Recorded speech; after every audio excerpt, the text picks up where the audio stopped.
Hello friends, આજે આપણે બનાવીશું કાચા મગમાંથી ટેસ્ટી અને વેટ લોસ માટેનો નવો નાસ્તો. તો બહુ ટેસ્ટી એવો બને છે. તો મેં અહીંયા 1 વાટકી જેટલા કાચા મગ લીધા છે. તમે દેશી મગ કે કોઈ પણ મોટા મગ લઈ શકો છો. તો મેં અહીંયા 1 વાટકીનું માપ લીધું છે. પછી તમારે જે ક્વોન્ટિટીમાં બનાવવો હોય એ રીતે તમે બનાવી શકો છો. તો મેં અહીંયા 1 વાટકી જેટલા મગને ઓવરનાઈટ માટે એટલે કે 12 કલાક માટે મેં પલાળી દીધા હતા. તો તમે જોઈ શકો છો એકદમ પ્રોપર દાણો ફૂલી ગયો છે. એકદમ પ્રોપર એવા મગ રેડી થઈ ગયા છે. હવે મગમાંથી પાણી દૂર કરવાનું છે. તો મેં અહીંયા એક મોટી ગરણી લીધી છે અને ગરણીમાં મગને ટ્રાન્સફર કરી લેવાના છે. એટલે ઉપરનું જે એક્સ્ટ્રા પાણી હોય એ નીતરી જશે અને એકદમ સારી રીતે એક્સ્ટ્રા પાણી નીકળી જશે. તો મગની ઉપરની જે ભીનાશ છે એ દૂર કરવાની છે. તો આ રીતે તમે જોઈ શકો છો મગમાંથી એક્સ્ટ્રા પાણી મેં કાઢી લીધું છે. જેટલું નીકળે એટલું આપણે કાઢી લીધું, નિતારી લીધું. તો આ રીતે તમે જોઈ શકો છો. તો પાણી એકદમ સારી રીતે નીકળી ગયું. હવે મગ ઉપરની ભીનાશ છે એ દૂર કરવાની છે. તો મેં અહીંયા એક કોટનનું કપડું લીધું છે. તમારી પાસે કોઈ કોટનનું કાપડ કે પછી કોઈ નેપકિન હોય એ પણ તમે લઈ શકો છો. 10 થી 15 મિનિટ માટે આપણે પંખાની હવામાં સૂકવવાના છે.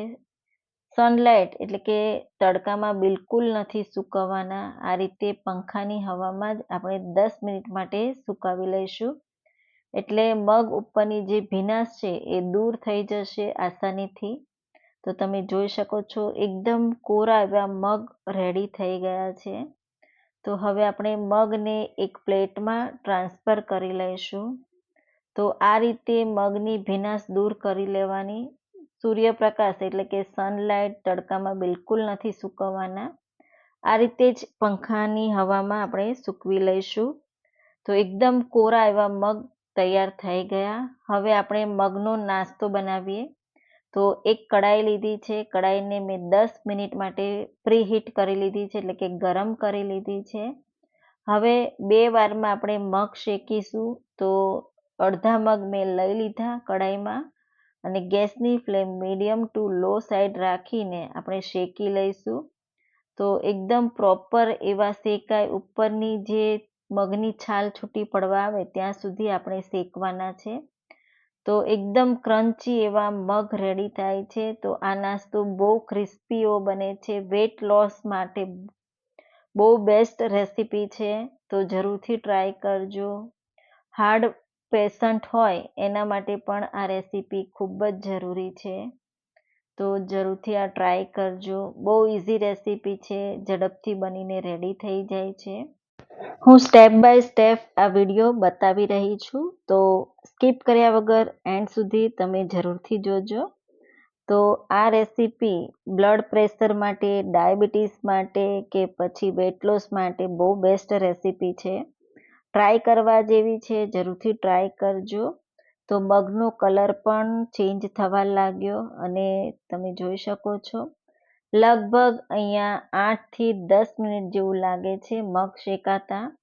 પણ તમે આ મગને સ્ટોર કરીને પણ આ નાસ્તો તમે વારંવાર બનાવીને ખાઈ શકો છો. તો એકદમ સારી રીતે મગને શેકી લીધા. હવે એક પ્લેટમાં કાઢી લઈશું. તો તમે અવાજ સાંભળી શકો છો એટલા ક્રિસ્પી બનીને રેડી થયા છે. હવે આપણે એ જ કડાઈમાં બીજા મગ શેકી લઈશું. તો બાકીના બધા જ મગ આપણે કડાઈમાં ઉમેરી દઈશું અને મગને આપણે 10 થી 12 મિનિટ માટે શેકવાના છે. તો પ્રોપર શેકાય ત્યાં સુધી શેકી લઈશું. તો તમે જોઈ શકો છો એકદમ ક્રિસ્પી એવા મગ બનીને રેડી છે. ઉપરની છાલ પણ આ રીતે છૂટી પડી ગઈ છે. જેમ આપણે ચણા શેકીએ અને ચણાની છાલ છૂટી પડે એ જ રીતે મગની છાલ પણ આ રીતે છૂટી પડી ગઈ છે. એટલે એકદમ પ્રોપર એવા શેકાઈ ગયા છે. તમે અવાજ સાંભળી શકો છો. એટલા ક્રિસ્પી અને ટેસ્ટી એવા મગ બને છે. તો બાળકોથી લઈ મોટા બધાને જ ભાવશે. બાળકો આ રીતે એમ જ ખાવા લાગશે એટલા ટેસ્ટી બને છે. તો તમે જોઈ શકો છો એકદમ ક્રિસ્પી મગ બનીને રેડી થઈ ગયા.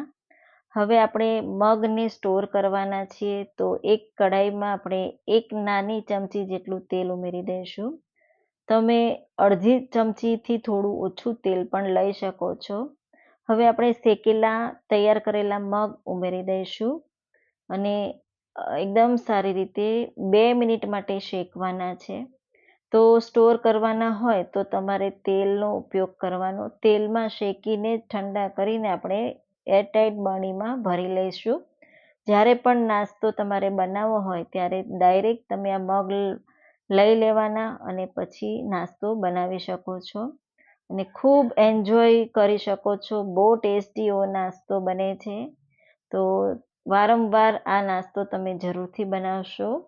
એટલો ટેસ્ટી નાસ્તો બને છે. તો લગભગ અહીંયા 2 થી 3 મિનિટ જેવું થઈ ગયું. મગ એકદમ સારી એવા શેકાઈ ગયા, ક્રિસ્પી થઈ ગયા. હવે એક પ્લેટમાં આપણે ટ્રાન્સફર કરી લીધા. તો તમે જોઈ શકો છો, અવાજ સાંભળી શકો છો. હવે આ મગને આપણે એરટાઈટ બરણીમાં ભરી લઈશું. તો તમે આ નાસ્તો બનાવવા માટે તમે એકવાર આ રીતે મગ શેકી લેવાના અને 1 વીક સુધી તમે આ મગને સ્ટોર કરી શકો છો. હવે આપણે મગની ચટપટી નાસ્તો બનાવી લઈએ. તો તમારે જોઈએ એટલા મગ આપણે લઈ લઈશું બાઉલમાં. હવે એમાં 1 થી 2 ચમચી જેટલી ઝીણી સમારેલી ડુંગળી ઉમેરી દઈશું. 2 ચમચી જેટલા ઝીણા કટ કરેલા ટામેટાં. તમે અહીંયા ખારી સિંગ લીધી છે, તમે દાડમના દાણા પણ લઈ શકો છો. સાથે લીલી કોથમીર ઉમેરી દઈશું. તો તમારે અહીંયા જે ઉમેરવું હોય વેજીટેબલ્સ એ તમે ઉમેરી શકો છો.